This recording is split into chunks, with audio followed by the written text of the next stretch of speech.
Morning, everyone. We're recording right now, and we'll start promptly at 9 o'clock, which is our want during these things. So give us another 2 minutes.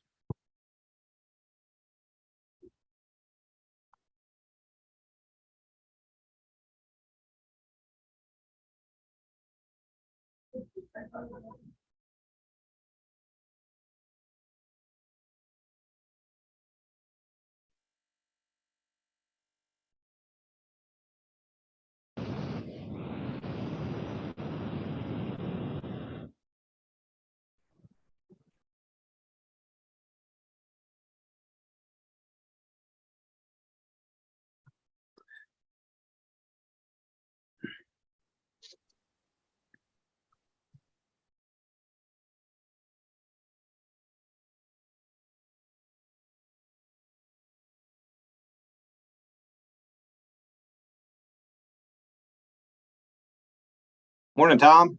Good morning. Good morning, Steve. Thanks for joining us. Morning, Tom. Thank you so much for having me. I see Holly Ireland. Good morning to you. Good to see you. Scott Warner. This is Brady Bunch meetings. Okay, we're recording, everyone. It's 9 a.m. I'd like to call the meeting to order. Say the pledge. I pledge allegiance to the flag of the United States of America and to the republic for which it stands, one nation, under God, indivisible, with liberty and justice for all. So good morning, everyone. Tom Hutchinson and I have a constituent from our district, a great friend, Stephen Hackett, who delivered a prayer for us in our caucus on Tuesday, and we asked him to double down for us today. So Mr. Hackett, if you could please offer prayer to the group today. Absolutely. Before I pray, I just want to personally thank each and every one of you for representing our state. Hi, how are you? Thank you for allowing me to open up this delegation meeting in prayer. So will you join me? Will you bow your heads and I'll bless this meeting. Lord, we're so thankful right now for everything that you're doing in our state and our communities, Lord. Lord, we pray right now for fortitude, for courage to face the adversity, Lord, that we know that we have to gather. Yeah, but I had called him. I was going to actually call and talk with him. Folks, if you're not speaking, could you please put your microphone on mute? So yes, Yvette, could you go on mute, please? Amen. That must have been part of the prayer. I just didn't know it. Lord, we're just so thankful right now. Lord, please give us strength today. Give us courage today. Lord, blessing in our homes. Lord, blessing over each representative here, their marriages, Lord, their homes. Lord, we pray blessing. Lord, we pray wisdom over this meeting. Lord, to know when to give absolute truth and to know when to give grace, Lord, that you're covering each one of us and covering this meeting. In Jesus' name, amen. Amen. Thank you, Stephen. Yeah, thank you. Hey, Chris, I would also just like to acknowledge to the group that Steve dedicated 8 years of life as a police officer in the city of Cambridge and is a very successful businessman now with Chesapeake Roll-Off. Thank you, Steve, for being here with us. Thank you, Tom. That was really nice. Yeah, I did serve Cambridge for 8 years. It was a pleasure of mine. And, the reason why I left was actually to pursue full-time ministry. So God just works in that kind of way, right? A successful business came out of it as well. But yeah, I'm thankful for the connections that I've made. And I've actually had the privilege to sit down with Mayor Rideout previously and discuss community action. So I'm just thankful. I'm thankful to be a part of this. Okay. Have a good day now. All right. So good morning, everyone. Welcome to the Eastern Shore delegation. Today is February 24th, 2023. Today we have Eastern Shore Behavioral Health Coalition, and wonderful to hear from them. Marbitco, Maryland Forest Association, and at 10 o'clock we'll have Secretary of Department of Housing and Community Development, Jake Day, on. And good morning to our friends with Eastern Shore Behavioral Health Coalition. The floor is yours. Good morning. Thank you, Delegate Adams. I know that we have a handout that we have circulated, a one-pager front and back. If you have not received that, I know that I've been connecting with Betsy over the last few days, and she will be supporting sending that out to the delegation. So we also have, I think, a couple slides that we'll be presenting. So from Bill Webb and Carla Thorpe. So when it's their turn to present, I will ask that, I believe Jasmine Davis can share her screen for those slides. Well, good morning, everyone. My name is Katie Dilley, and I have the pleasure of serving as the Executive Director of Midshore Behavioral Health, but I am also honored to, year after year, bring together our Eastern Shore Behavioral Health Coalition. Yes, so my name is Glenn Milkey. I'm a policyholder. And Glenn, your microphone's on. Please turn it off. I am go to.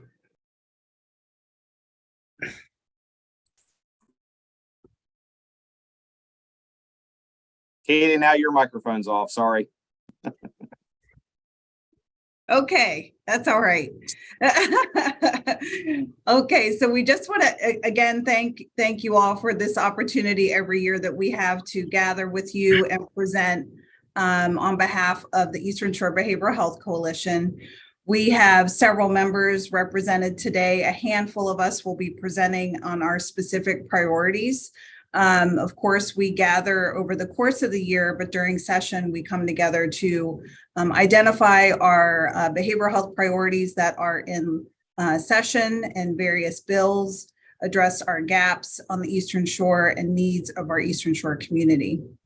We just want to thank you for your support during this session, as well as your ongoing work representing our communities throughout the year. We have several priorities this morning. I know we're short for time, but we hope to be able to get through all of our top priorities and, of course, extend our greatest gratitude for your support this session, and want to make sure that you know that we are available to you all at any point in time if you need to reach out and just check in. We also want to just give some special thanks for the support for the behavioral health package that was presented by Senate President Bill Ferguson last week. And I know there's several of you on the Eastern Shore delegation that are in support of that package. This morning, we will be going into some detail on a couple of the bills that are included in the 7 bills in that package. And we just want to express our thanks for that support. And we really appreciate you all identifying behavioral health as a priority here in Maryland.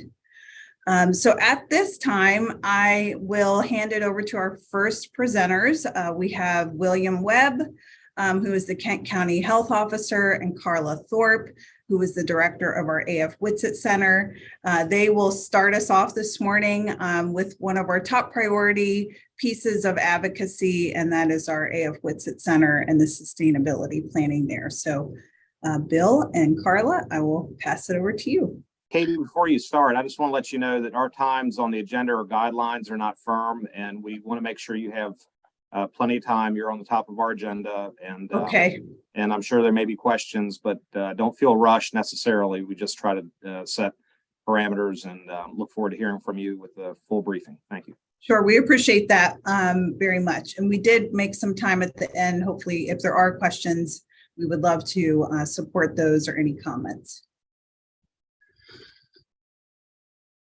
Okay, good morning, everybody. I will just go ahead and jump in because I know that we have a lot of topics to discuss today. I'm just going to be addressing the Upper Shore Community Mental Health Center, which is the home of the AF Whitsitt Center. Oftentimes, those two titles are used interchangeably. What we want to advocate for today is that the Upper Shore facility, the future of it is very unsettled at this point. It is still on the divestiture list of the master facilities plan, and it is a keystone resource for the behavioral health services on the Eastern Shore. Our first priority is to get it off the divestiture list. We very much would like to would like to continue to provide services there. And the Kent County Health Department, currently provides both substance use treatment there and outpatient behavioral health services. We have additional space and can potentially expand if we can get the building renovated.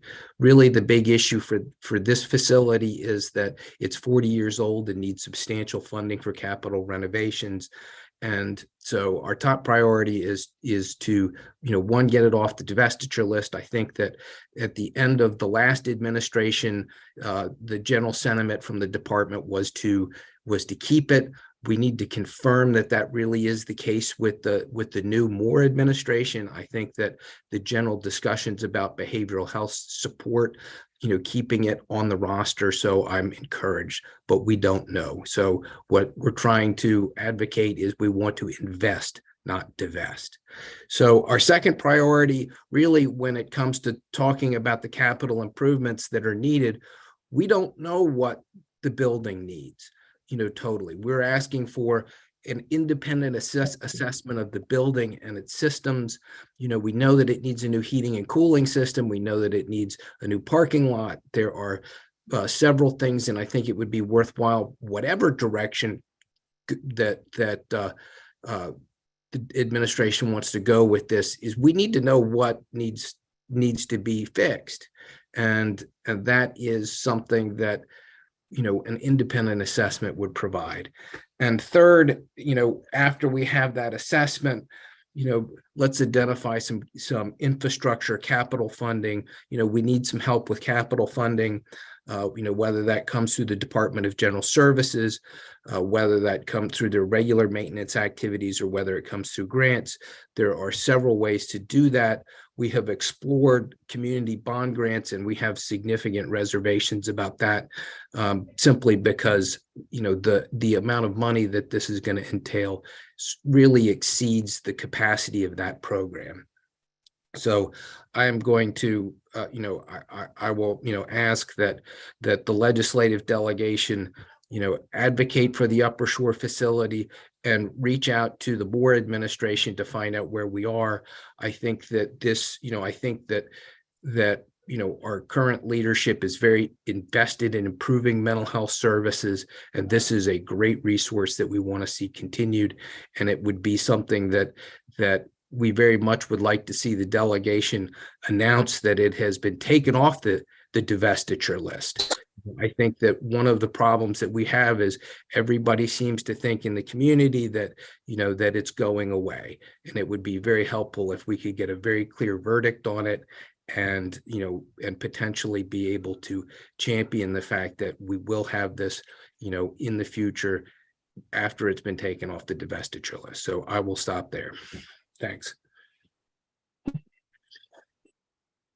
Mr. Chairman? Yes. Would it be okay if I just had to ask a question that's specific to this, or do you want me to wait till they all go through? No, please go right ahead, Senator.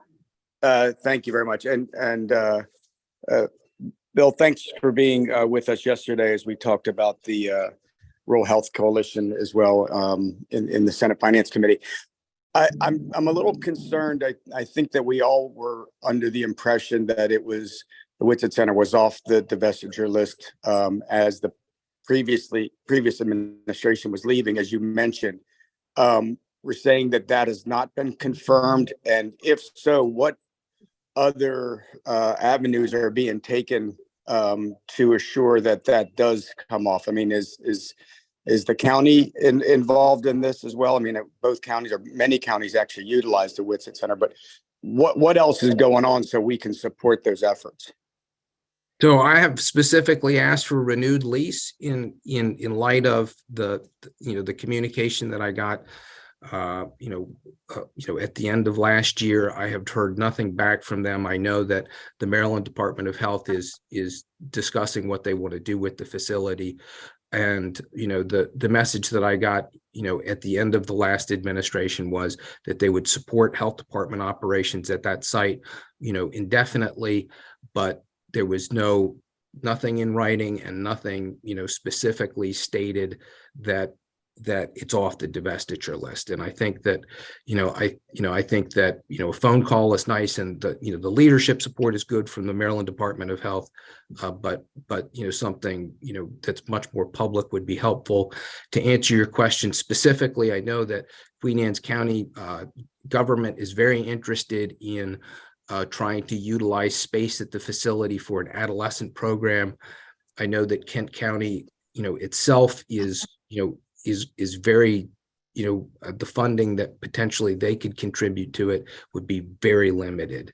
And we've had meetings with, with other counties. They're very interested in keeping this going, but, this is a state facility, and creating a governance structure where it's a shared ownership is, there was not a lot of appetite for that among the counties on the Eastern Shore. Okay. All right. I appreciate that. And we will continue to work on it. I know we did an awful lot with the Department of Health, as you mentioned, under the previous administration. I, again, unfortunately was not aware that it did not go as far forward as we thought it did when that administration left. So we can certainly check with this administration as well. So I appreciate it. Thank you very much. Okay, thank you. Thanks, Mr. Chair.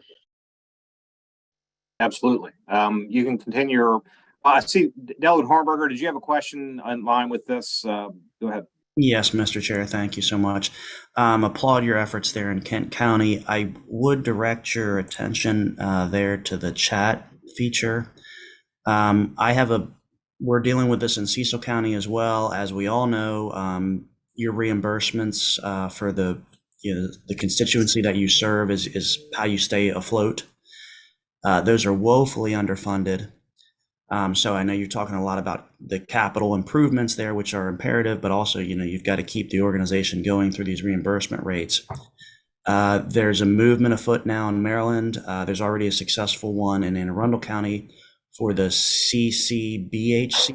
I don't know how familiar you are with these, but this basically takes the FQHC model, throwing a lot of acronyms around here, and it basically allows you to tie into federal reimbursements to get your rates up. We are exploring trying to construct one of these as a standalone entity in Cecil County. It sounds like you've already got, an infrastructure there to do so, and this can be a regional initiative. So if you could take a look at that bill, and if you want to hook up offline, I can put you in touch with Sue Ann Bloomberg in Cecil, who's kind of championing this effort. But I think that might be a way to identify federal funds, not only for the reimbursement rates, but for also perhaps for the infrastructure. So I'd love to collaborate with you on that, and appreciate all your efforts for mental health.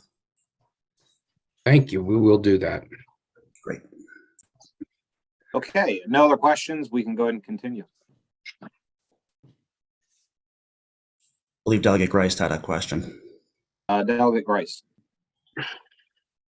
Thank you. One of the options that we do have is through budget language. And so what I would suggest we do, actually, if we could set up a meeting with Chairman Krill Resnick. He covers the health subcommittee, and then well, we can just go from there. There's a lot that we can do in the budget, not just by providing funding, but also by basically demanding action through any of our state agencies. So that's an angle that we can go. And so if we have certainly buy-in from Delegate Resnick, I think we can probably get a lot done this session. Thank you, Delegate Grice. And the Speaker Pro Tem can also help us with that as well. I don't know if she's on the call or not. She is. Okay. So thanks, Delegate Grice. We can go ahead and continue now. Sorry about that. Okay.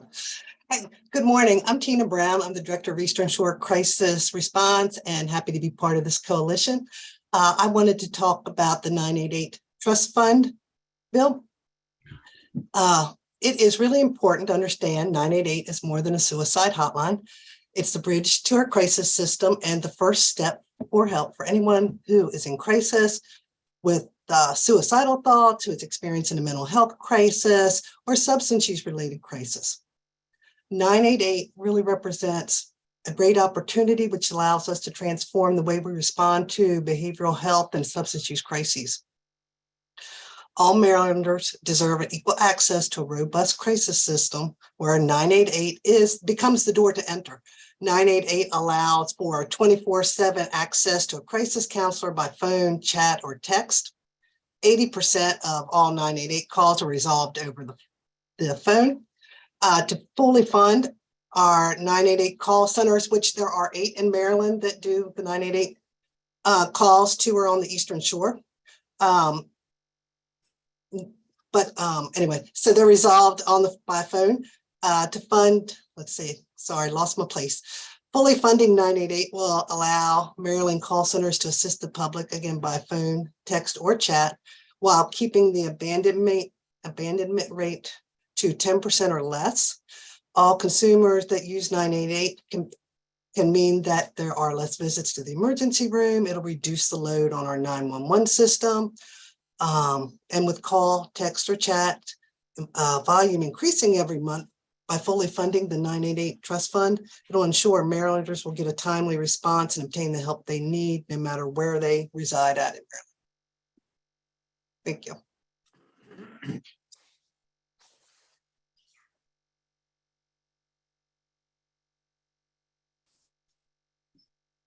I think we're gonna have Sarah Fagan and Audra Chabanier present on Senate Bill 255.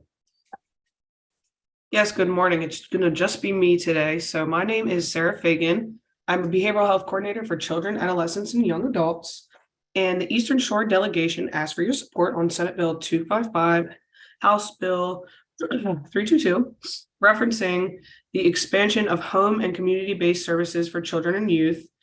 The current level of services in our communities is not sufficient for maintaining our children and adolescents in their home and communities, thus resulting in hospitalizations, long wait lists, and out-of-home placements. There are currently a limited number of slots for privately insured children and adolescents to receive targeted case management, level of services, which leaves them on a waiting list for services. During this waiting period, a lot of these youth end up regressing, which can lead to hospitalizations and out-of-home placements.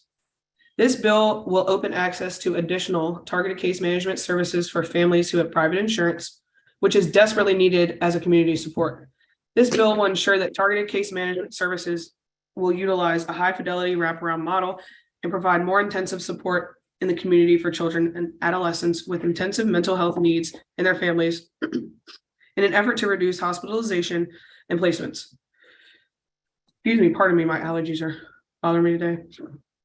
With limited services on the Midshore overall, bringing back the high fidelity wraparound model would ensure that these services the services in place are sufficiently serving the youth population.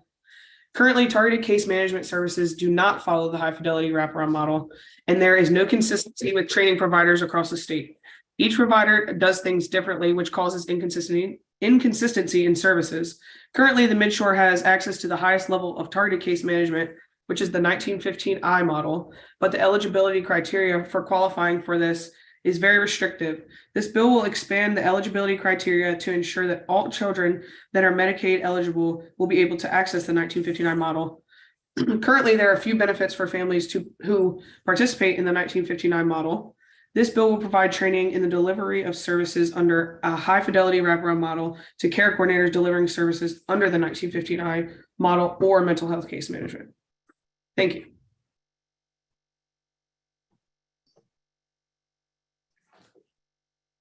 Thank you, Sarah. And as you all know, our child and adolescent population is a very underserved group. And so any support that you all can provide for this bill would be greatly appreciated. Okay, so we will welcome Holly Ireland, who will be presenting this morning on Senate Bill 283, House Bill 418, which is our Mental Health Workforce Development Fund. Holly? Thank you, Katie, and good morning, Chairman Adams and the Eastern Shore delegation. Happy to be with you today. Part of the plethora, I think, of behavioral health bills that are active in this session includes a mental health workforce development fund. And it looks initially at doing a needs assessment through the Maryland Healthcare Commission to assess where we are as a state and where the needs are for this. And then it dedicates about $1 million of funding in each subsequent fiscal year to support the development of professionals and paraprofessionals in behavioral health. This model has been proven to be successful in Maryland, and we certainly take advantage of it to the extent that we can, but we've never had it really focused on behavioral health professionals. And if you look at the health professional shortage area, specifically for mental health professionals that's managed by HRSA, there are 13 geographic areas designated in Maryland.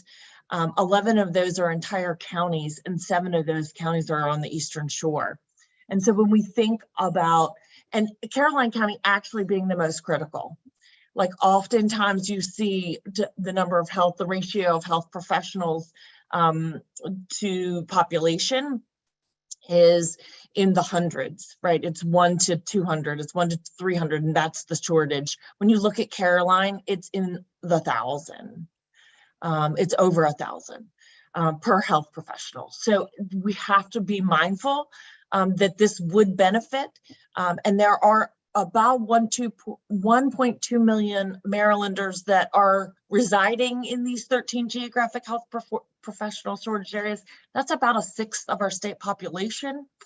And so it's a significant number of people. And as we see the counties, those geographic areas, we can assume that the vast majority of that 1.2 million people are your constituents and our constituents and the people we care about. So we certainly would benefit for particularly the shortage areas that we're talking about with the child adolescent above, which is also an area of attention that's needed. So we may even, in using that needs assessment, figure out where to focus our energy. Thank you. Thank you, Holly. Okay, so I think we're on to Andrew Pons, who will be presenting this morning on the Preserve Telehealth Access Act of 2023. I believe Andrew's here. We'll hand it over. Okay, I think I unmuted this. Good morning. This is an important piece for us on the Eastern Shore, and it came about as an unforeseen benefit from the COVID restrictions, was the development of virtual access for mental health and substance use disorder treatment. I look back through my records when I was a therapist at Eastern Shore Psychological Services, and when we reopened for clients in the virtual world, it took a while to build up the numbers that we had prior to COVID, but once we got the ball rolling, we had more compliance and more participation, and we're able to engage a broader service area than we had been prior to that. People in the lower socioeconomic scale here on the Eastern Shore frequently have transportation problems and poor bandwidth. So in addition to getting a lot of feedback here. So in addition to virtual meeting using Zoom and other platforms, we're also able to use audio for people that could not afford the computer technology or were unfamiliar with it, but they were able to remain compliant and progress in treatment. I spoke with Tyler Brown, who's head of Kent County's parole and probation, and he shared the views that I have, that it kept compliance and kept people moving through the system using the virtual platforms and also audio. I think it's important for us to continue to have our clients available to access the telehealth services in the future. So my 3 minutes. I think you're good, Andrew. Yes, and we really hope that you all can support this act, because truly, as you know, you're very familiar with the landscape. It's rural. We have internet issues, access issues, transportation issues, and we've just seen extraordinary benefit to have telehealth supported and the audio option, as Andrew mentioned. And this is essentially adding on 2 years to the structure that we currently have in place that is set to expire just in the next several months. So it is a time-sensitive bill. So we hope you can get your support with that. Mr. Chair, just a quick bit of good advice. The Preserve Telehealth bill passed the Senate Finance Committee last night unanimously. Oh, wonderful. So we're very supportive of that. Thanks for the news. That's good news. Thank you. Okay, I believe our last presenter of our group this morning before we take questions is Dimitri Kavathas, and he will be speaking on the Certified Community Behavioral Health Clinic model that was discussed a little earlier this morning. Thank you, Katie. I see so many friends here. I want to say hi to everybody, but in particular, I wanted to thank Senator Hershey and Senator Motz for being at the press conference. It was so great to see them on TV and talking about this. And I also know Senator Motz just recently joined as a co-sponsor for the CCBHC bill, which I'm about to talk about. And actually, Delegate Hornberger did a great job of doing this. I was thinking about just giving him the presentation. We're all very familiar with federally qualified health centers, and this is the same financial model for behavioral health programs. And we're very fortunate at the Lower Shore Clinic to be one of the 5 grant-funded CCBHCs. The state of Maryland needs this financing to enhance our service provision with all of our providers in the state of Maryland. And what's really great is that there's this really robust financial federal match to help us do this. And we're talking earlier about capital issues. These are the kind of things that we can address with this kind of model. It allows people to get instant access to care within 24 hours. Insurance isn't a problem. That's why the FQHCs do such a great job of impacting people with insurance issues. We would have that ability to do it as well. It allows us to expand an integrated model, such as primary care integrated with behavioral health. It also helps us fund all the things that we're doing around the social determinants of health that we do not get funded for now. So, being able to deliver service not only at the clinics, but also to the community, to people's homes, to really in-reach for people that are in real desperate need of multiple issues and multiple healthcare issues. This is a great model. And we need the state of Maryland to not rely on us getting grant funded, but in fact, get this federal match, expand it to all the providers in Maryland to do a really great job for all of the citizens of Maryland.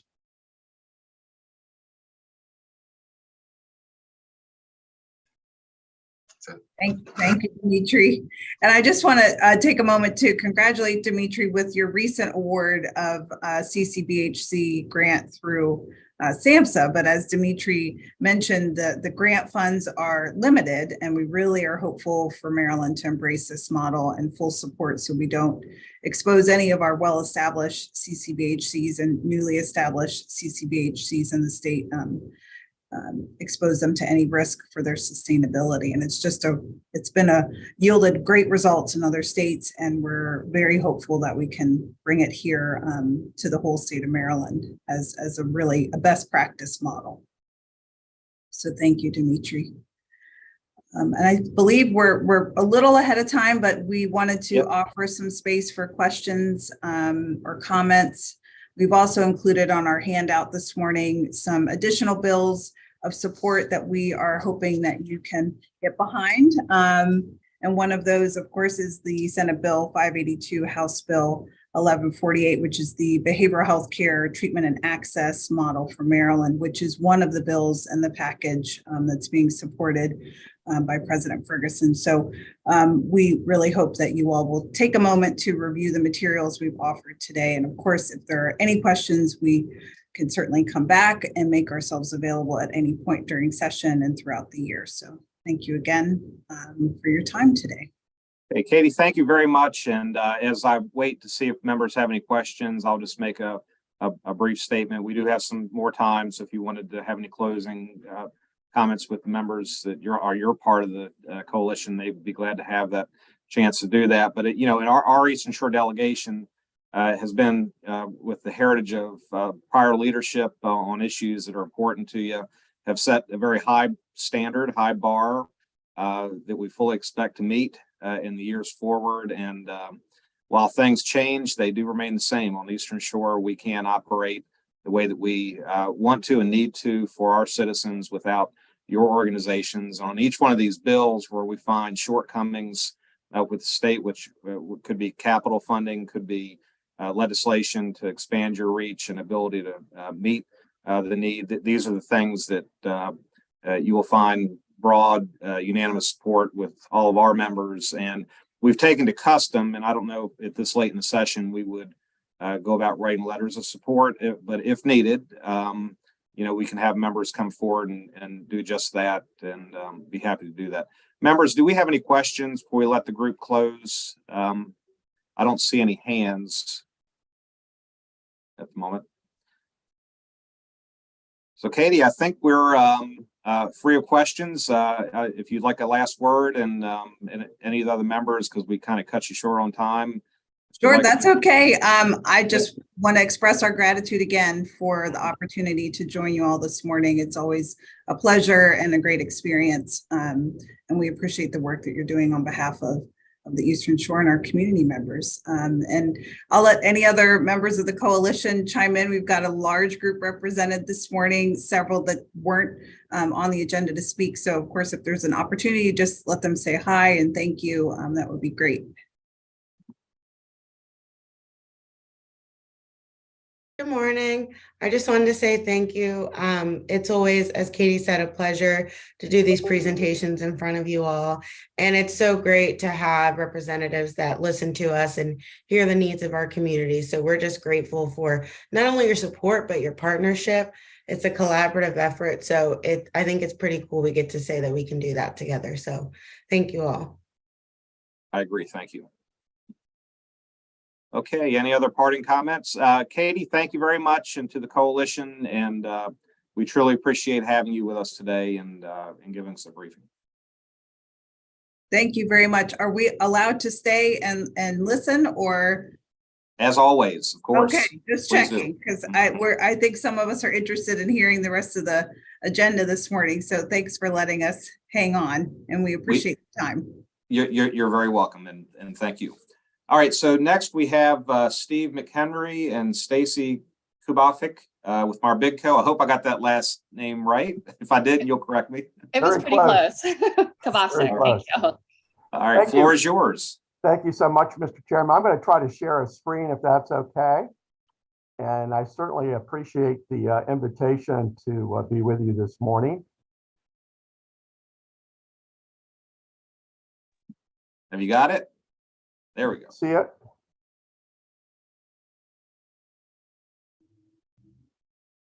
Everybody sees it. We're good. You're good. Okay. Let me see it now. Okay, great. Thank you so much for inviting us today. With me is my colleague, Stacy Kubovic, our Senior Programs Manager. Stacy joined the team 2 weeks before the pandemic started. She spent 20 years at the Department of Commerce, and she really performed very well under fire when we all went virtual for that extended period. So wanted to introduce you to her. Just for, by way of background, Marbidco is celebrating its 15th anniversary this year, actually almost 16 years. Establishing a state agricultural finance authority was a top priority for the Eastern Shore delegation and the Rural Caucus going back almost 20 years ago now. And several bills were passed in the mid 2000s, which ultimately led to Marbitco becoming operational. And why was this important? Because as you all know so well, ag and resource-based business is just terribly important to not only the economy of the Eastern Shore, but all Marylanders. And it's more than just about economics. It's about nutrition. It's about shelter. It's about clean water, energy, et cetera, all your traditional rural resources. The other thing that's not widely known by your colleagues, Mr. Chairman, is that half of the state's rural land area is composed of working farm and forest land. So I mean, half of the state's total land area, almost 3.5 million acres. So ag and forestry and the seafood industries are really important to our heritage, quality of life, tourism, et cetera. And they're especially important on the Eastern Shore and Western Maryland because they really underpin the economies of the rural communities. Very quickly, you all know this. Here's a picture of Maryland agriculture in 2017, according to the U.S. Census of Agriculture. You'll notice that poultry is approximately half of Maryland agriculture. You also see that the grain industry is about another quarter, so you add it up together, poultry and grain is about 70% of Maryland ag. And you look at it another way, about 60% of Maryland agriculture is attributed to livestock or animal agriculture. So very important for you all to be aware of that. In terms of the number of farms in Maryland, again, I'm sure you know this, 12,429 farms in the state. What you might not know is that the women as principal operators has really grown in recent years. So we're up to almost 30% of women as the primary farm operators today in Maryland. And I know you've heard this, that the average age of the Maryland farmer is 57 years old. This mirrors what's going on nationally. But what you might not know is the average age of the beginning farmer in Maryland is 45 years old. So we're seeing some mid-career folks getting into agriculture or folks coming back to the farm, having gone to the city to go to college and begin their careers. So folks are coming back into agriculture. And we're certainly very much involved in helping with that as well. The average size of the Maryland farm is 160 acres today. What you might not know is 55% of Maryland's farms are less than 50 acres in size. So that actually has relevance to one of the programs we launched a couple years ago, our small acreage next generation farmland acquisition program. So Marbitco was created as the state's economic development finance arm for the farming, forestry, and seafood industries. We like to think that we're a very nimble organization.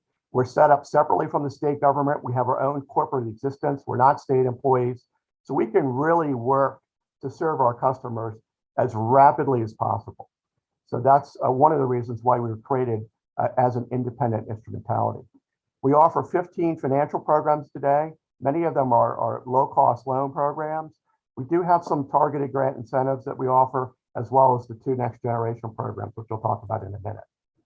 We do our work partnering with as many other entities as we can. And right at the top of the list are commercial lenders, including the 3 farm credit associations. Horizon Farm Credit is the association that represents the Eastern Shore. They're represented here on the call today. And we partner with all the relevant state agencies, as you might expect. Right at the top of the list are MDA and DNR. We work obviously with the Rural Maryland Council as well, and the Tri-County councils across the state.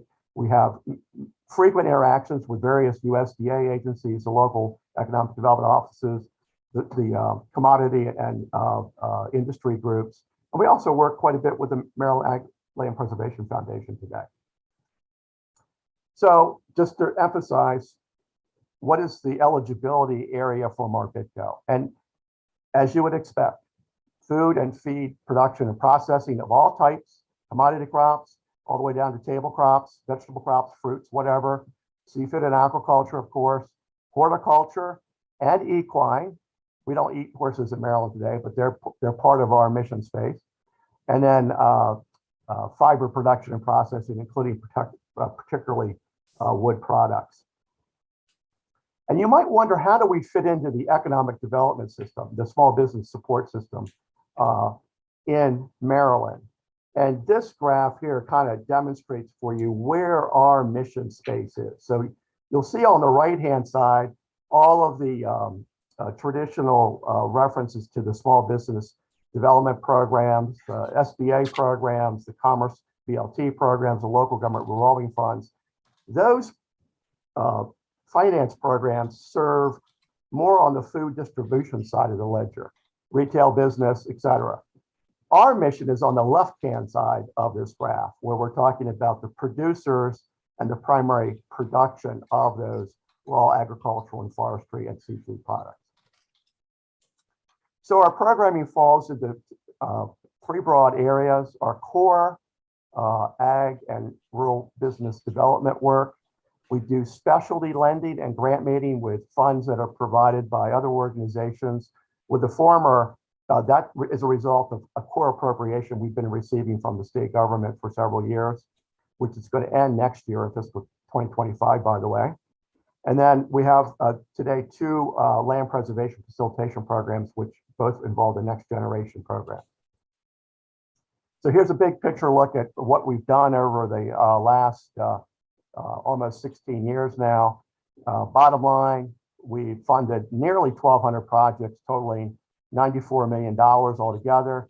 And you're going to see in a second how this fits for the Eastern Shore.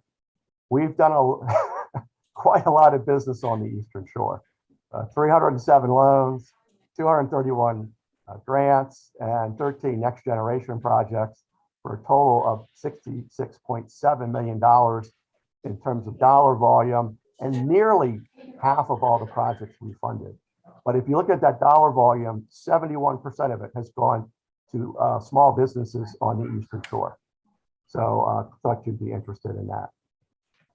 And here's another breakdown for you on by county where all those funds have gone.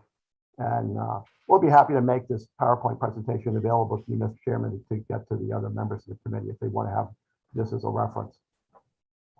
I mentioned before the Next Generation programs. Beginning in 2018, after many years of wanting to launch a program that would help beginning farmers buy their first farms in exchange for extinguishing the development rights on those farms. The legislature had first contemplated Marbitco offering this program way back in 2008, but it took until 2016 for legislation to be passed that had an impact in fiscal 2018 when we were able to launch the first original Next Generation program. And then in 2021, we launched the small acreage program. The original program targets farms 50 acres or more in size, which fits with the MOUth program. The small acreage program, we actually buy the conservation easement at settlement for farms between 10 and 49 acres in size.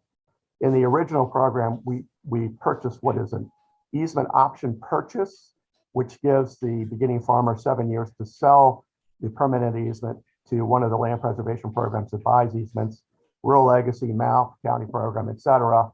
That happens, we get repaid and the money revolves in the program.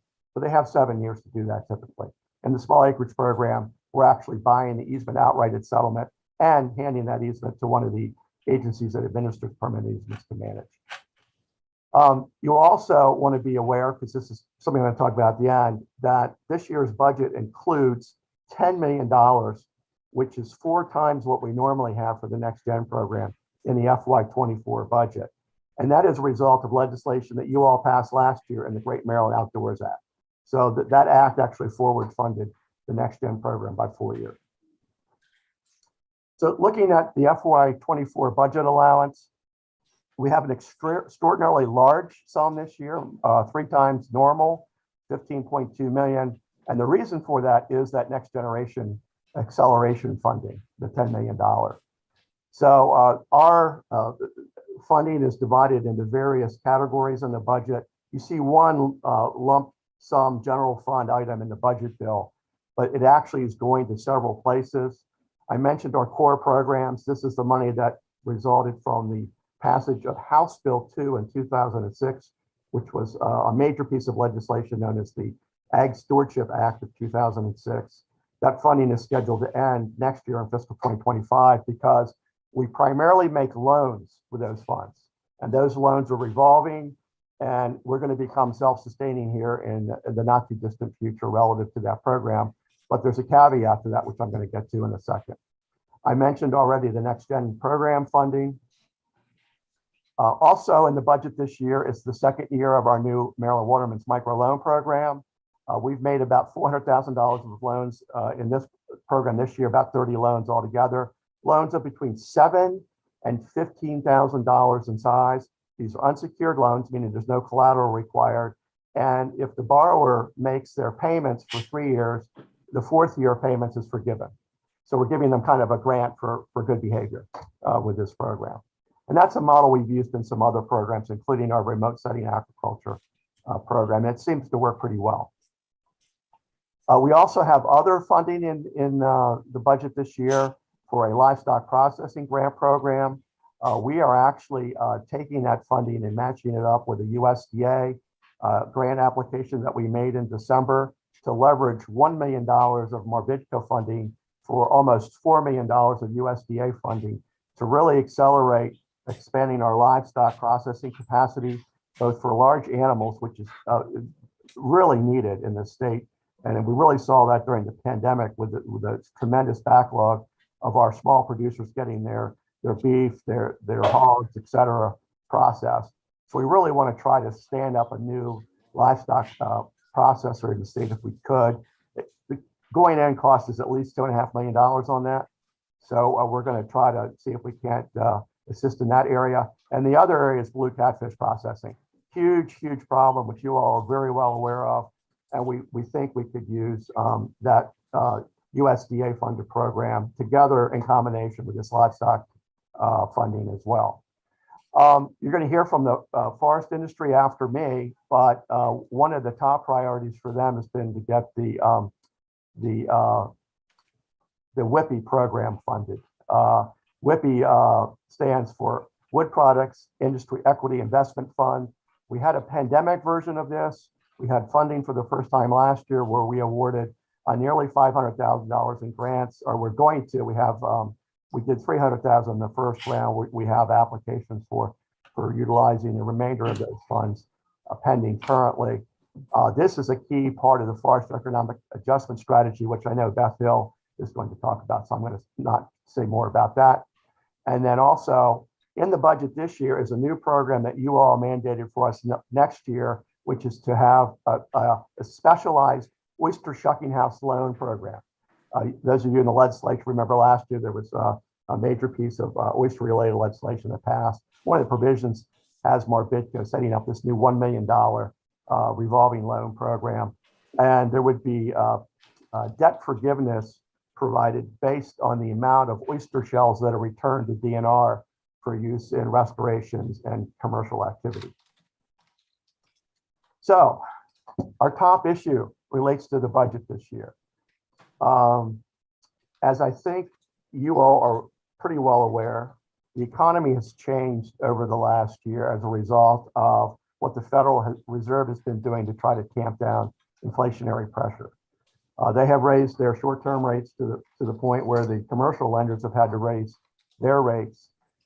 Commercial lending rates today are in the area of 8.5%. And they're probably going to go up a little bit more because the Fed continues to say that it's going to keep raising its short-term rates. The result of that is our demand for our core loan programs, particularly our Mr. Biff program. Mr. Biff stands for Maryland Resource-Based Industry Financing Fund. This is the program that we offer in conjunction with commercial lenders, including the Farm Credit Associations. And this program has seen demand double over the last year. We normally expect to do about $500,000 a month.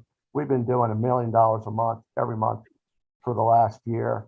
And we don't see the end in sight for this calendar year. So we could do $6 million with the resources we have on hand next year, but we're going to need, we think, $12 million. So we have made a presentation to the budget subcommittees to consider a strategy if a supplemental budget is not forthcoming for 6 million, and we have asked for that. We have asked Governor Moore to fund the extra 6 million for our lending program. But in the event it doesn't happen, we could temporarily use the Next Gen program funds next year, and then have those funds replenished in the succeeding years. We're not going to need all. Actually, we think about $13 million available in the Next Gen program next year, assuming the $10 million is approved. And we're not going to do 10 million or 13 million next year. We're probably going to do 2.5 to 3 million. So we have some time to replenish that program. So I'll be happy to answer a question about that in a minute. And then finally, we have been involved in some bills.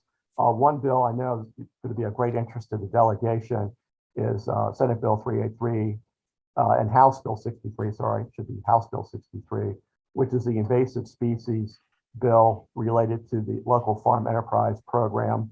That's the program that MDA has started administering a couple years ago that enables Maryland farmers, if they are in compliance with their nutrient management plans, to be able to get on a list managed by MDA so that wholesale institutional buyers can receive credit for buying food products from those aggregated farm institutions. And what this bill does, and the subcommittee of the HDO committee approved this earlier this week, is it allows invasive species to also go into that food supply chain for purposes of qualifying for the local farm enterprise program. The reason why that's really significant is the state agencies all now have a 20% local procurement goal.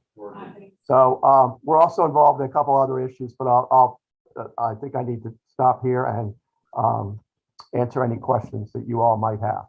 Thank you so much for the opportunity, Mr. Chairman. Absolutely. And just when think I've heard it all when it comes to government acronyms, you give me whippy. Yeah. I like it.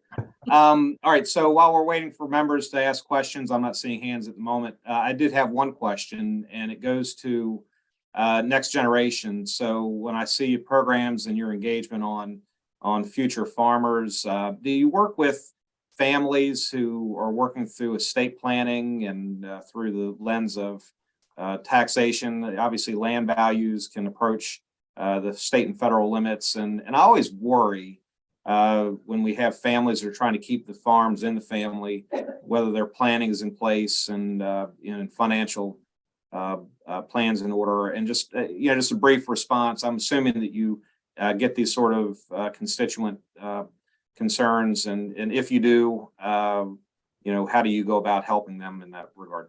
Right. We have two programs that really help get the next generation of farmers on the land. The Mr. Biff loan program, and we do a lot of loans, especially on the Eastern Shore with farm transfers, and that includes intergenerational transfers sometimes between one family member and another. And we've done a small number of next generation programs that have involved intergenerational transfers. Not the majority, but maybe 25% or so of the next gen program. Good. So yeah, we're very focused on that. The price of land is increasing all the time. Really went up during the pandemic because of the flight to the rural areas.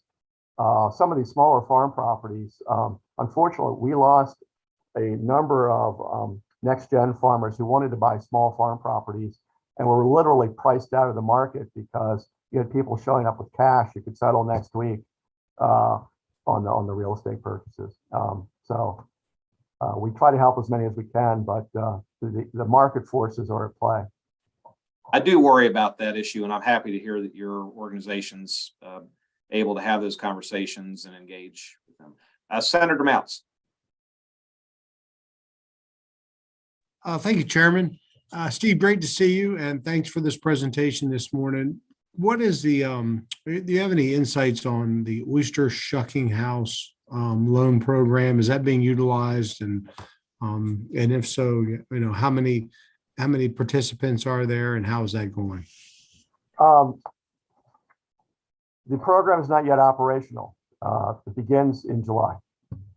And we're going to launch it in late May. So you'll be one of the first people we reach out to, because I know there's probably at least one historic trucking house in your district that might want to take advantage of it. And there was the other program, the Marbid, the loans for the commercial fishing industry. Is that up and running right now? And are there Yes. participants in that program? Yep. We have about 30 participants. Not everybody has asked for the full 15,000.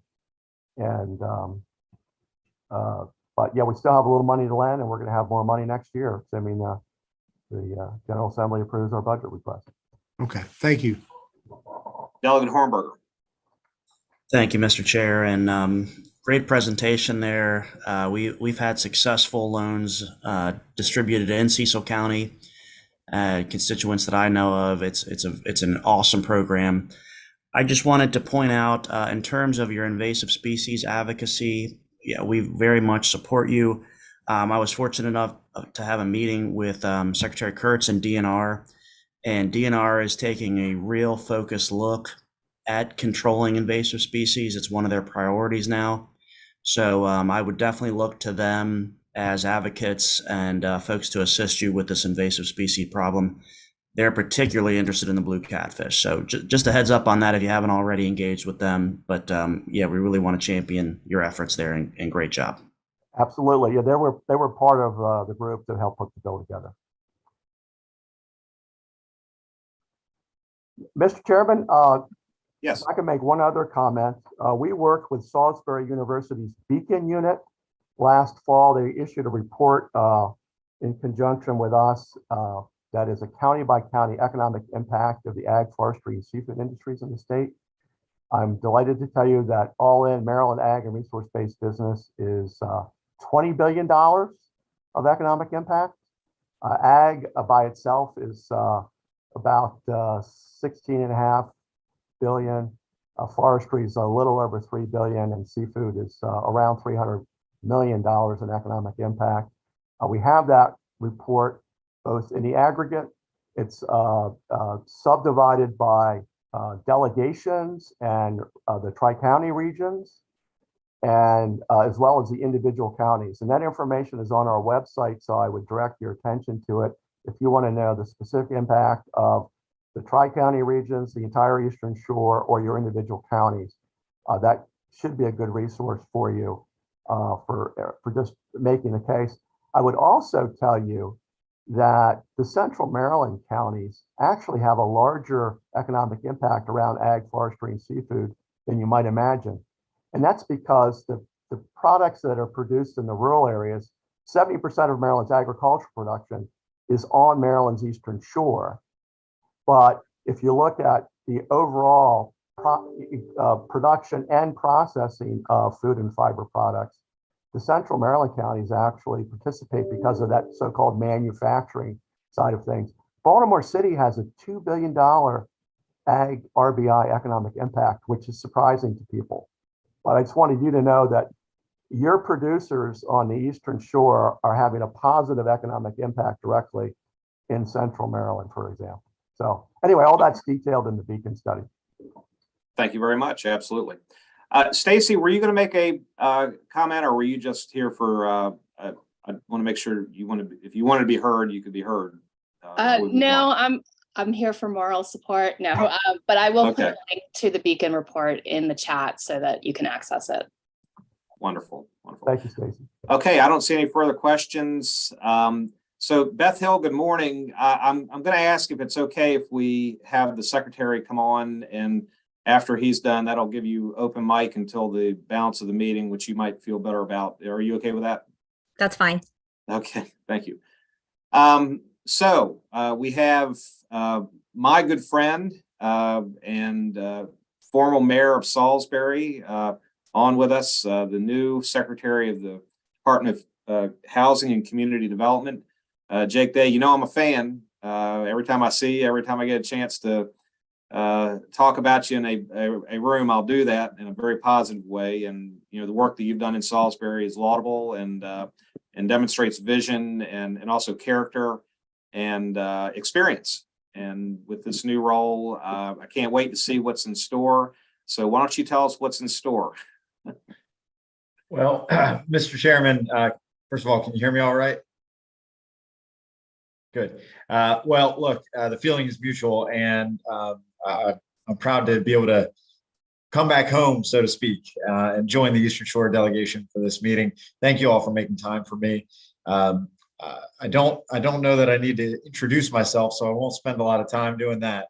But I do want to say that you know where my heart is. You've seen the work that I have tried to pour into our community in Salisbury, and I hope to be able to lead the same way in the Department of Housing and Community Development, and bring those resources to bear to achieve some of the outcomes that Governor Moore has expected of us and our team, and also to really ensure that we're continuing to support our communities, not only Salisbury, but the many municipalities of the Eastern Shore and across Maryland. So with that, what I thought I'd do is just talk a little bit about some of the impact that the department has had over the last few years on the Eastern Shore, and some of the things that I plan to prioritize moving forward before I open up for questions, because I think most importantly, I want to hear from you where my attention's needed.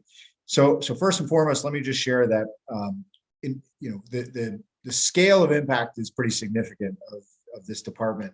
Last year alone, we had $2.4 billion in program investment, resulting in $4.9 billion economic impact. That's 22,000 full-time equivalent jobs created, 83 million in state and local taxes generated.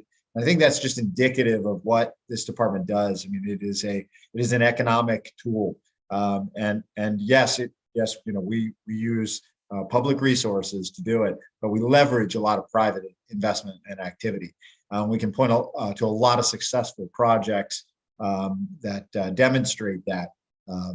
The packing house in Cambridge is a great example. We've got a couple underway right now, a couple of new projects.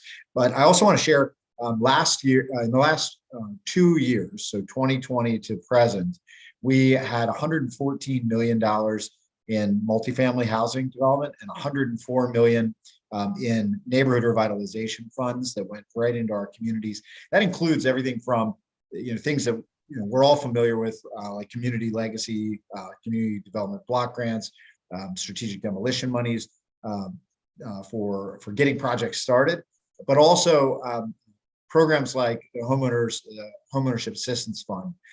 So dollars that went right into keeping people in their homes, or went into critical repairs or weatherization improvements to help reduce utility bills for families on fixed incomes, which we know there are quite a few in our shore communities.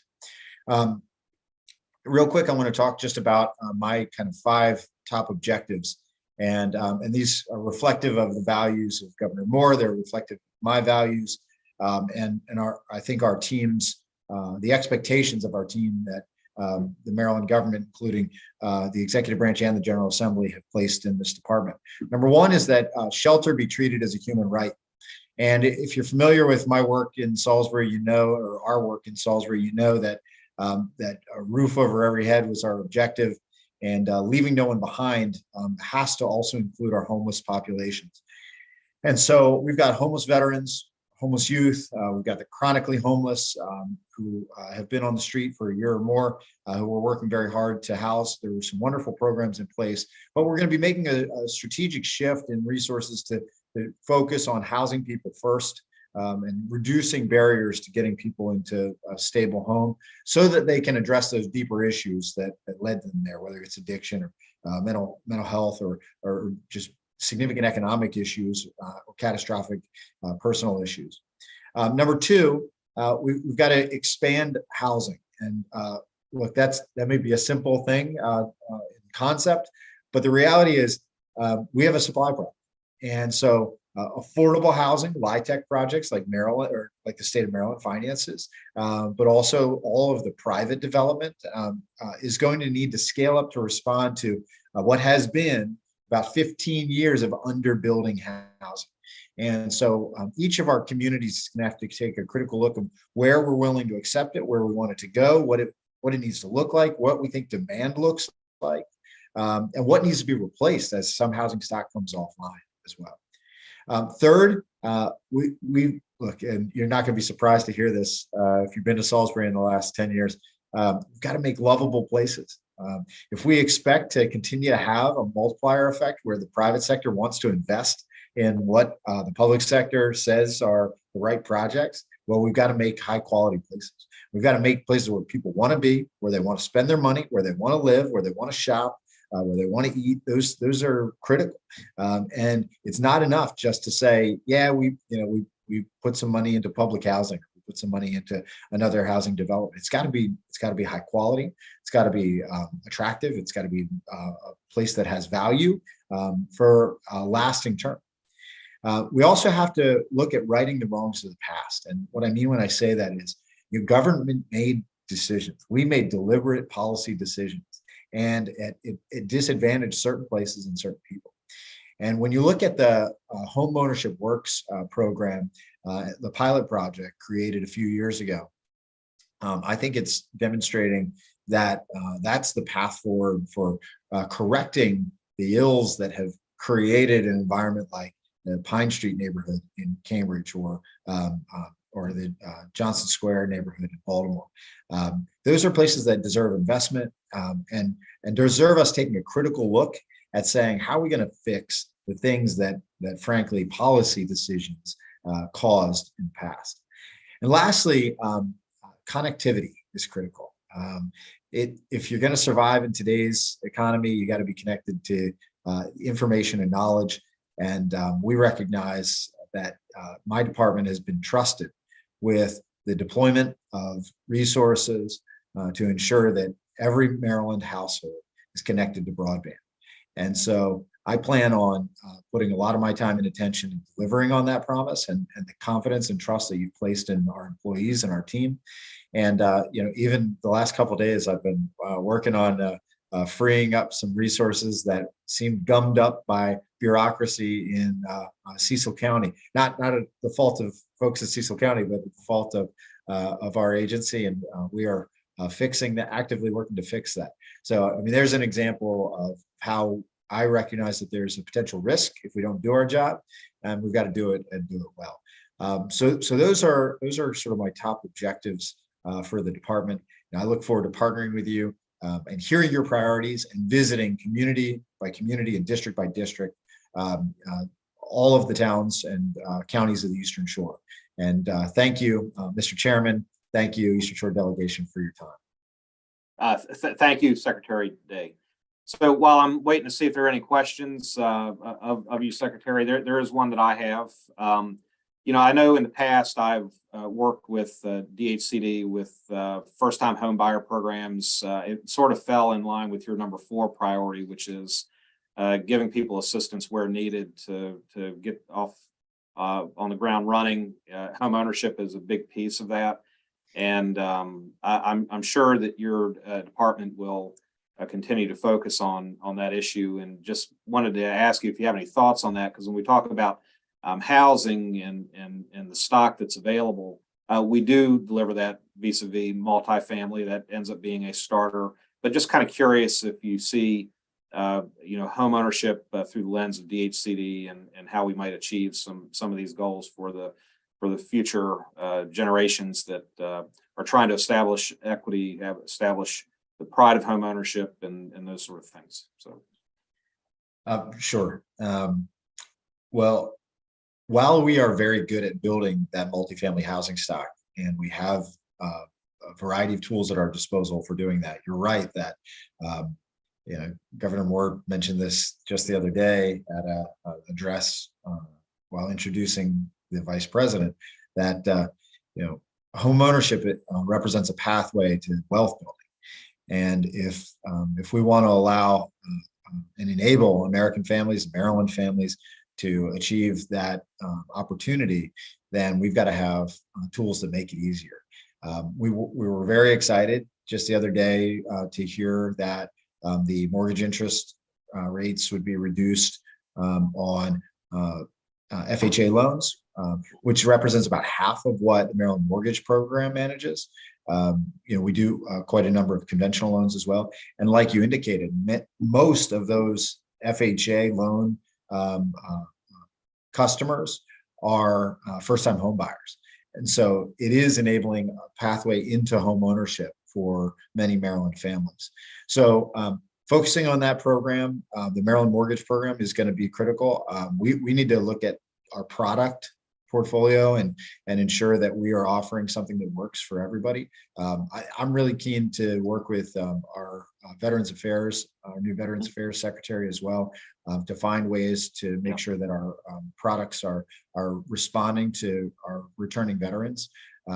And I think we've got some great tools out there that got really creative the last few years. The Smart Buy program that looks at Marylanders that have existing debt because of their schooling, and says we're gonna assist you with that debt burden while we help make it easier for you to take on a mortgage. So I think it's a balancing act for sure. We also have a number of HAF funds that remain that we still need to deploy to help people that may be in a tough spot during the pandemic and may still be coming out of a tough spot. And we want to help people land softly, I think is fair to say, as we don't want to face another foreclosure crisis like we did in the mid 2000s. So it's a priority for sure. Thank you. Senator Croza.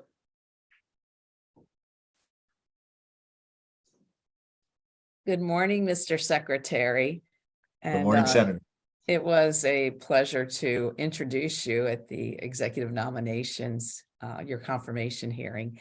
I just wanted to, again, I've been, as you know, very interested in your assessment of how you can layer on existing programs and leverage other resources, whether they be federal, private sector, in places like Crisfield that really has the opportunity to maximize. And just, I know you've only been in office a short amount of time, but from your sense of how that can be done, so we really can maximize what's out there for our own municipalities and areas that we represent. Well, first of all, Senator, thank you. And thank you for the kind introduction. It turned out Randy and Debbie Day were watching when you when you introduced me and gave them a little shout out. They appreciated that. The answer to your question is that there is no program, not as of yet, that we have designed or identified, my team or predecessors, that is a one size fits all.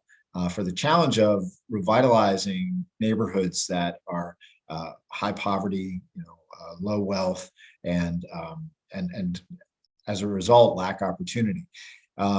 So what I think we've got to do is not think that there is some silver bullet sitting out there waiting, but rather acknowledge that those communities are complex. And the layering that you mentioned, I think, is the key. And I think that can look like a program, but the tools have to be multifaceted. It's got to be, there's got to be money that exists for critical repairs for owner-occupied homes. There's got to be money that exists for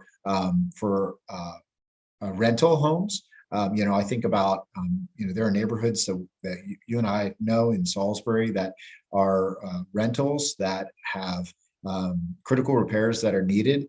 And, the economics of making all of those repairs just aren't there. And so what we're likely to end up with is an eyesore, an abandoned building, and then a building that radiates problem and decay out from that affects neighboring properties, both from a valuation standpoint and from a real externality standpoint, whether it's a vacant house that becomes a hotbed of crime.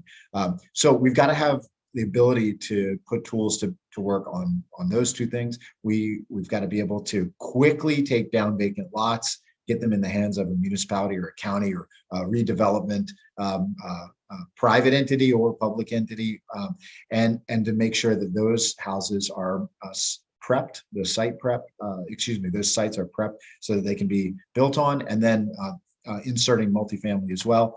And then you're right, we can layer infrastructure dollars on there as well.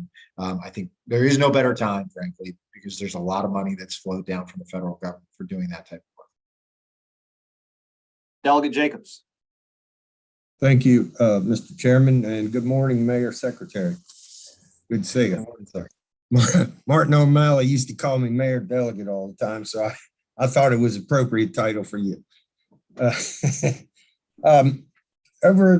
Especially over my district, with the cost of living, it really has escalated, and we have many retirees and citizens on fixed income, and that have repair needs, weatherization needs, and some of the nonprofit groups that do a lot of that work, for free, their resources are limited, and they've reached out to me for help to find out what other state resources are available to kind of give some additional revenue for some of these seniors on fixed income and eligible people for repairs that they may need in their homes, because they're just, it's taking every dime they got now just to, pay for food and energy and whatnot. So it's a challenging time. There's groups that are willing to do the work for free, but they're just looking for additional resources. So could I get some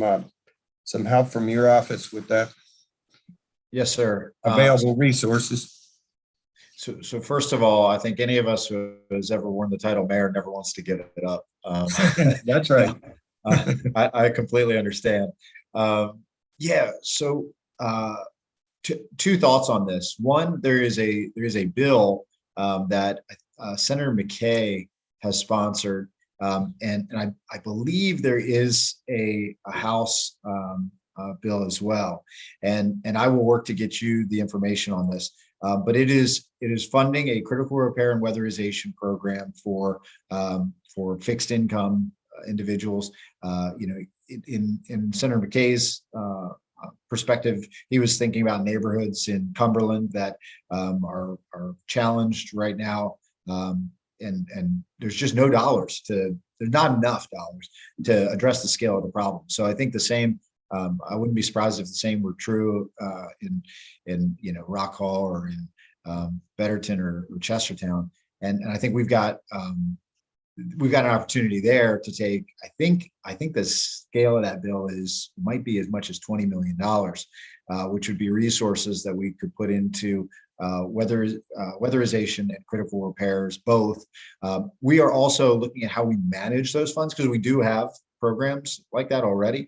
We're looking at how we manage those funds, maybe consolidating some of that work to try to make sure that when somebody has a weatherization problem and they enter a program or they apply for a program, that critical repair money can flow easily if they have that. Because if there's a hole in the roof, nobody's going to put insulation.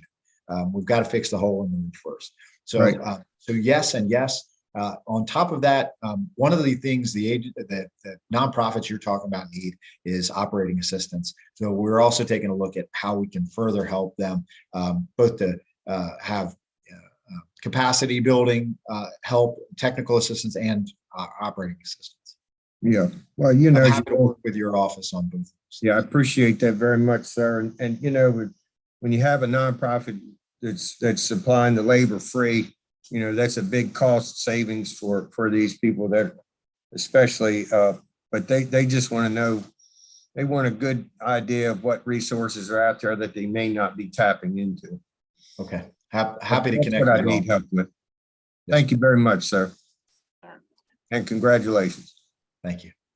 All right. So Secretary Day, I'm seeing no further questions. If you don't mind, please share with the governor our thanks from the delegation. We've made invitations to pretty much everybody that we would like to get to hear from in the administration, and the fact that we're just standing up the new administration, and that you and other secretaries and administrators are, I've not gotten one no or one we'll think about it. You're everyone's coming forward, and that's a positive sign that we're happy to hear from you and our interests on the Eastern Shore, and having you on a cabinet level position as well as a terrific advantage for us on the shore, and we thank you for that. My pleasure, Mr. Chairman. Call on me and I will share that with the governor. Call me anytime. Okay, thank you very much. Yes, sir. Okay, so we have Maryland Forest Association next. Beth Hill, Joe Henson, Tommy Johnson, and thank you for letting us adjust the calendar a little bit. That'll give you all the time in the world now, and we look forward to hearing from you. Okay, can everyone see my screen that I shared? We can see it. Okay, good deal. So, good morning. Thank you, Chairman Adams and members of the delegation for allowing MFA to present to you today. Most of you know me, but for those who don't, I'm Beth Hill, Executive Director of the Maryland Forest Association. I'm joined by a couple of my colleagues that you'll hear from later on today. But for a bit of background, I want to start off quickly by talking just a little bit about who MFA is and what we represent.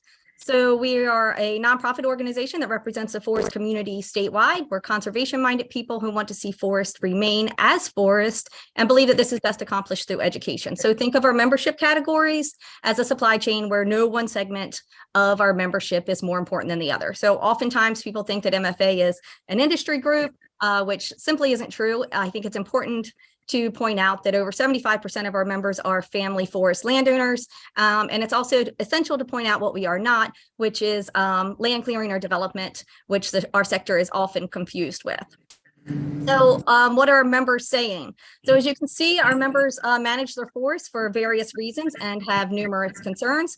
Topping that list is a lack of markets. So without markets, management doesn't happen, and landowners often don't have the incentive needed to resist land use change or development. So I'm sure many of you have seen the findings from the Hughes Center for Agroecology's technical study on changes in forest cover and tree canopy in Maryland. The purpose of that study was to look at the resource and report if Maryland was on track to meet its goal of no net forest loss.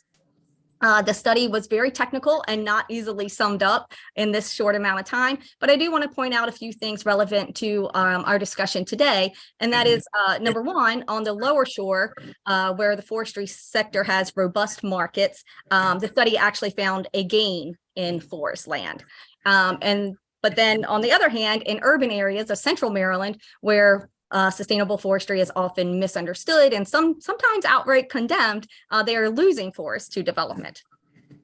So just very briefly, what is MFA doing to address these issues? So we received grant funding through both the Maryland Department of Commerce and the Rural Maryland Council to help implement the recently released economic adjustment strategy. Steve McHenry touched on some of those initiatives earlier, as far as trying to get money into hands for, equipment, the WIPI fund, and those things that we tried to support as well. But I just want to, I'm not going to bore you, and I know we're really short on time with our day-to-day work on what we're doing to implement these initiatives, but I just want to point out that there are a couple of very important ones that pertain to you and a couple of bills that you're going to hear about in just a second. And one is just increasing the acknowledge and public perception of policymakers about the forest products industry. So, we recently had our Forestry Day in Annapolis. Over 100 of our members showed up. Many of you guys showed up, and we thank you for being there and supporting us and hearing about our issues. But a lot of our work has to do with supply chain coordination, public perception, and expanding markets. And one of those very important markets to us is expanding the use of renewable biomass energy in Maryland. And you can see Initiative D, the study called for that in particular. So our legislative goal to maintain and expand markets for wood in Maryland and incentives to private landowners. And with that, I am going to turn it over to our board president, Joe Henson, who is going to talk about some of the issues and bills that we have on our radar and how they impact us and our members. Thanks, Beth. Last December, the Public Service Commission approved the certified renewable energy credits for biomass and approved the first ever application for that in Maryland. That, of course, was kind of a game changer, because that allows entities that use biomass energy to market those credits, and the credits are quite valuable. That adds value to wood that typically wouldn't have much value and is left in the wood. Small, crooked, suppressed trees, and also urban wood waste that can be used for energy and other products, but is right on the edge of being economically feasible. So the value added by those renewable energy credits opens up a use for that wood that's just piling up in our urban areas. So we were quite excited about the Public Service Commission decision, and we're in the process of taking advantage of it. You'll hear about that in a second. Then along comes Senate Bill 590, House Bill 718, that would remove biomass from Maryland's renewable portfolio standards, essentially taking biomass out of the state's strategy for moving toward renewable energy. And I don't know, it seems just fundamentally unfair to me for the legislature some years ago to have created renewable energy credits. And now just when we can take advantage of them, there's another legislative effort to take them away. That doesn't send a very good message for those that would do business or expand their business in Maryland's, I don't think. So we are very much opposed to those two bills. The Senate hearing is next Tuesday, and the House hearing, I think, is March 9th. The only other piece of legislation that we have some interest in is amendments to the Forest Conservation Act. The Forest Conservation Act is the law that requires anyone that takes a piece of forest land, clears it, and then converts it to another use, and that's usually development, to either pay money into a mitigation fund or plant an equal amount of trees on a piece of land that doesn't have trees now, or maybe buy a conservation easement on a piece of forest that would preclude development on that piece. It doesn't pertain to, and it doesn't include commercial logging and forest management activities, because we have no intent of converting the use of the land to another purpose. But occasionally it gets confused, and it gets confused usually at the county level through zoning ordinances and that sort of thing, where the county officials see a logging activity, they assume it's a conversion of land use, and they try to regulate it as though the stumps are going to be removed and that piece of forest will no longer be a piece of forest. The amendment that we've asked for, Senator Alfrith is the sponsor of the bill, simply makes clear that the provisions of that section of the code do not apply to commercial forestry logging activities where there is no intent to convert the use of the land. So we'll see how that goes. We haven't really heard any opposition to it. And those hearings on both of those bills will be next week, and we'll submit testimony. We also have with us Tom Johnson. Tom is the president of Eastern Shore Forest Products, headquartered here in Salisbury. Tom is it was Tom's application to the Public Service Commission that got approved back in December, and he is actively in the process of making modifications to his thermal biomass system so that we can accurately measure the amount of energy, heat energy, that system produces and that he uses in his operation. So Tom, you want to say something about where you are in that process? Yeah, sure. Hey, so appreciate the opportunity, to talk to you guys this morning. First off, I want to thank the Eastern Shore delegation for their past support. I know last year we had a firewood bill that was pretty critical to one of our operations. And without that bill passing, we would not be able to sell to a good portion of the United States. So definitely want to thank the delegation for their support on that. This bill that we're concerned about now, as Joe discussed, it's thermal renewable energy credits. So how we use them at our company, just a little bit about what we do. We're the largest animal bedding supplier in the United States. The Eastern Shore of Maryland happens to be home to the largest animal bedding plant in the United States. It's a pretty big plant. We employ about 200 people here, sending product to every state in the nation. Basically, we're taking local produced wood, pine trees generally from thinnings, processing them into wood shavings or wood pellets. We dry them and we ship them out all over the U.S.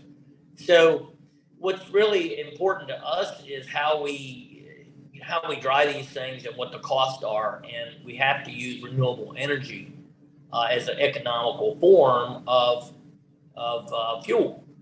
Using fossil fuel would just be economically unfeasible for us. So it's a very, the whole business is kind of a very low margin business. We really have been working hard to get the thermal renewable energy credits because it's going to help the economics of the operation work, whether it can stay in Maryland, whether it should be somewhere else where energy is cheaper or where these credits are available. So we worked really hard last year, a whole team here with our company, MFA, various groups helped us work with attorneys for the Public Service Commission, attorneys that we paid to basically get these TRECs approved by the Public Service Commission. So crossed the big hurdle here late last year of getting these things so that they're now approved by Public Service Commission, got set up with the PJM, the Northeast Grid, to measure and put these credits on the market. We're in the process of spending about $500,000 to install the equipment to measure the BTUs coming out of our thermal energy systems so that we can market those credits. So a lot of work's gone into it. It seems like, boy, here we are at the last minute, we're very close to getting these credits after years of not having them. And this bill pops up and like, oh, it seems like it's kind of like pulls the rug out from under us. Now, this bill might grandfather in the plants that we already have approved, if that doesn't change. But it does preclude us from anything in the future. And we really enjoy growing the plant. The need for our products is growing nationally. Our company is growing in other areas of the country where we sell this product, and a lot of it still needs to come out of the Pocomoke City, Maryland plant. So losing the opportunity to have these TRECs is really going to be bad for us in a way that it could just push us to not be economically viable here on the Eastern Shore. We have a total of 4 plants on the Eastern Shore of Maryland, 1 in Delaware, and 4 throughout the United States. So where we expand next is got to be where's the best cost. Eastern Shore is my home, where we started. It's where our corporate office is. It's where our heart is. It's where we'd like to expand. But we lose the credits. I just can't see us being able to continue to expand here in Maryland. And the change of land ownership here in Maryland really needs a market like we provide for this. Not only the chips that are used for the energy, but also the wood that we use to actually make the products that we ship out. So big concern is that if we lose this ability in the future to capture these TRECs, or even worse, lose the ability to even use the ones we've been approved for, it's really going to be detrimental. So, really appreciate anything that the Eastern Shore delegation can do to help make sure this bill doesn't go through, or these 2 bills, the Senate bill 590 and the House bill 718. We just really need to try to make sure that doesn't happen. And I think, as Joe was saying earlier, it makes no sense to do that. These are renewable energy. That's what we're all about. And our plants are using renewable energy. These TRECs really help with that. Much of the world is trying to put in more biomass renewable energy. and here we sit in Maryland, we're trying to, come at it back, I guess. So anyway, that's my probably more than 3 minutes of fame here, but if anybody's got any questions, certainly don't hesitate to ask. So thank you, Tom. I just want to say, I guess, just to wrap it up a little bit is, biomass wood energy doesn't work everywhere, but where it works really, really well. So in Tom's operation where he's using wood that he produces to dry other wood products, it works really, really well. It also works well in hospitals, universities, prisons, where they have a constant demand for heat and power. I shared with Chairman Adams and his staff a couple of documents, one on a one-pager on biomass energy. I think they shared that one with you.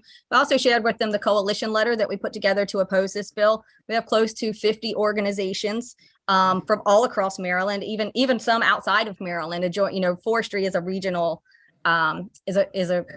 regional industry. So associations from adjoining states. We have the support of all of the regional councils in Maryland, forestry board, Society of Foresters, foundations, so RMC, the Farm Bureau, Delmarva Chicken Association. So finding markets where forests and farms can be part of the solution, part of helping meet Maryland's green energy goals is really what we're trying to do. And by getting rid of T-Rex, it really closes the door on innovative ways for both the farming and forestry sectors to participate in those markets. So Delegate Adams and his staff are going to share with you that coalition letter. I hope that you look at it and see that this is not just about forestry or the forest industry, I guess I should say, but it's really about reaching environmental goals, supporting energy independence, and maintaining forests in Maryland. So with that, I guess we will just open it up. If you have any quick questions, we're willing to take them. Okay, thank you very much. And we do have 2 questions. Senator Mounts. All right, just quick, what was the bill number, Tommy? Good to see you. Thank you for being here. What was the bill number? So it's Senate Bill 590 gets heard on Tuesday and House Bill 718. So it's we're opposing the Reclaim the Renewable Energy Act of 2023. Last year was House Bill 11. Thank you. Senator Carrozza. Thank you, Mr. Chair. I want to compliment Beth and Joe and Tom Johnson for being with us today, and also for sending us this information before the hearing. I do believe that we're positioned for this hearing next week to, really show, all the problems with this bill. And also, I don't know what you have planned for us, Beth, after session, but the site visits that we're doing with some of your members have been very helpful to us. So we're looking forward to that. And if there's anything else for this hearing, if you could let me know, since that's coming through my committee, and we can coordinate with some other members ahead of time. Thank you, Senator Carrozza. I thought that you would find the one fact from the forest technical study very useful. So showing that forest gain is happening in and on the lower shore, where you and I have talked about, that's one of the strongest places for markets, forestry markets right now across the state. So I think that one fact is very telling. One other point that's worth noting here, and that was the report of the Climate Change Commission last year really embraced for the first time biomass energy. And of course, that Climate Change Commission had wide participation from environmental groups. And so there is a consensus as represented by the report on biomass energy. It also noted that there might be some changes that should be considered for biomass, maybe moving it into a separate category and out of the RPS. That's an idea worth exploring. And we're certainly willing to work on that, but it's also a complicated idea. And the report noted that until that work is completed, the legislature should not make any changes in the current RPS that does include biomass. Okay, so I'm gonna ask a question, and then we'll move along to the federal partners. On Economic Matters Committee, we have jurisdiction on RPS, and I'm hearing about REX, T-REX, and one of the comments made during a hearing yesterday was that the average citizen really doesn't understand what RPS is and the marketplace for these RECs. And so when we see bills that go toward electrification, where we're trying to get everything solar and wind, when we talk about renewable, we tend to forget that renewable energy is more than just that. It's hydroelectric. It's your industry, biomass. And Maryland is a net importer of energy. Delegate Ahrens mentions this quite often in our committee, that without your sources and without other alternative sources of renewable energy, I don't know how the state ever gets to any of these goals that they've set forward. But not only are you giving us a real example of how jobs can be affected, how your industry and how you deliver a product can be affected, but frankly, it does it for no apparent reason that I can determine, and I assume you would agree with that this is very important to you and the shore, and it's more than just a policy conversation of whether RPS is including or not including biofuels, but rather that they created this with the idea that it should be in all of the above, because how could Maryland do it any other way? So I ask you for your thoughts on that, and then we'll move along. Yeah, no, I agree with you, Chris. I really think that all of those, all of those have a place in the RPS. Wind, solar. We're not against wind. We're not against solar. We definitely think that wood has a part of it in the RPS. I think sometimes the opposition comes from people comparing Maryland to what's happening in the South. With massive clear cuts and those types of things. Our forest landowner, our forest based is way different here in Maryland. So we don't have large acreages of forest land that gets managed all in one way. We have more of a mosaic of different timber stands and timber types in Maryland. Our average tract size is 15 acres. So, these markets don't lead to massive clear cuts or deforestation or any of those kind of things. It's actually quite the opposite. And even with the RPS, with incentivizing electricity, that can be shipped from outside of Maryland. And it is now, those RECs go to plenty of places outside Maryland, within Maryland, from, other states, whatever. But when we're really talking about thermal RECs in particular, when you're producing RECs for creating heat, that heat has to stay local, and it will stay local in the rural economy, in the rural communities and the rural economies. So when you're talking about using wood for heat and thermal, the money, it's a no-brainer. It's local, it's sustainable, it creates jobs, it does all of those things. So and thank you for that. And what I'm hearing is that your industry is part of a larger solution. You're a big part of that, and the delegation absolutely should be supporting, as we always have, your industry. And Tommy, good to see you. As with Senator Moutz, we all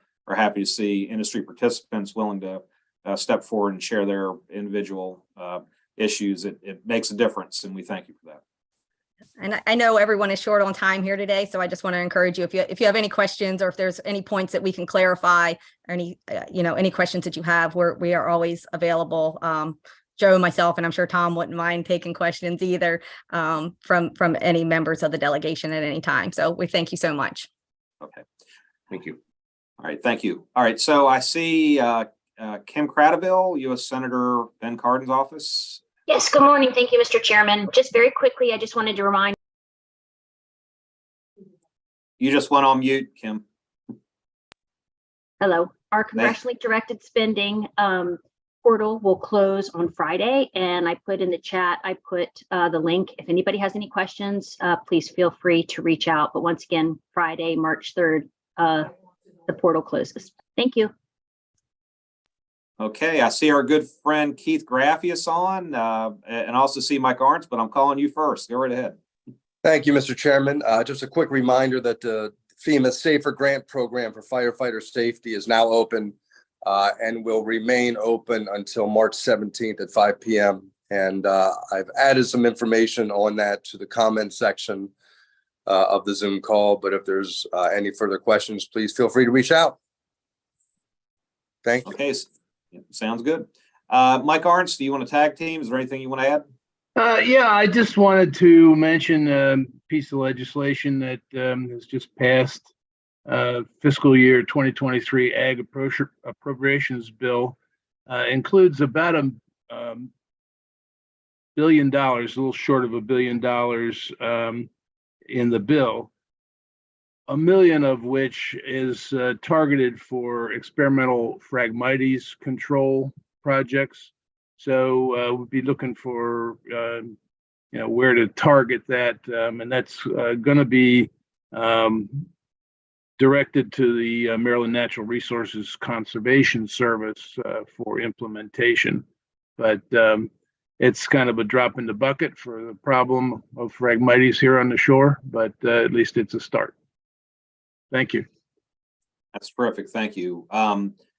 Alyssa Hastings, do I see you? I don't see you on the screen. Are you there for Van Hollen's office? Seeing none. Okay. Members, I need a motion for approving the meeting minutes. So move. Can I have a second? Second. All those in favor say aye. All those Aye. opposed. Okay. Anybody, members, for the good of the order, or anything like to discuss before we adjourn? Seeing none, need a motion to adjourn. Motion to adjourn. Okay, second. Have a good Friday.